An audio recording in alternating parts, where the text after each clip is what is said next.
BNP chairperson ও সাবেক প্রধানমন্ত্রী খালেদা জিয়ার সঙ্গে দেখা করেছেন সেনাবাহিনীর প্রধান জেনারেল ওয়াকারুজ্জামান।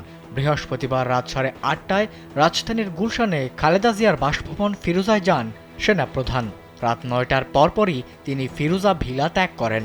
বিএনপির নির্ভরযোগ্য একটি সূত্র এ তথ্য নিশ্চিত করেছেন।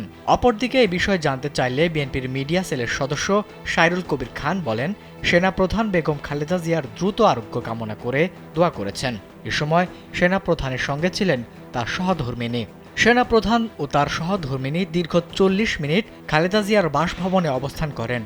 পরিবর্তিত পরিস্থিতিতে গেল 6 আগস্ট মুক্তির পর ঢাকায় নিযুক্ত বিভিন্ন দেশের কূটনীতিকরা সহ অনেকে ফিরোজায় গিয়ে খালেদা জিয়ার সঙ্গে সাক্ষাৎ করেছেন। এবার ব্যাংকও আপনার হাতের মুঠোয়। Balance transfer, mobile recharge, bill pay থেকে শুরু করে যা চান সব হবে এক মুহূর্তে। NRBC planet. ৭৯ বছর বয়সী খালেদা জিয়া লিভার সিরোসিস, হৃদরোগ, ফুসফুস, আর্থ্রাইটিস, কিডনি, ডায়াবেটিস, চোখের সমস্যা সহ নানা রোগে ভুগছেন। অনেক আগেই উন্নত চিকিৎসার জন্য তাকে লন্ডনে নেওয়ার পরামর্শ দিয়েছে মেডিকেল বোর্ড। প্রসঙ্গত, চিকিৎসার জন্য আগামী সোমবার লন্ডন যাওয়ার কথা রয়েছে বিএনপি চেয়ারপারসন খালেদা জিয়ার। ইতিমধ্যে সব প্রস্তুতিও সম্পন্ন করেছেন তার চিকিৎসকরা।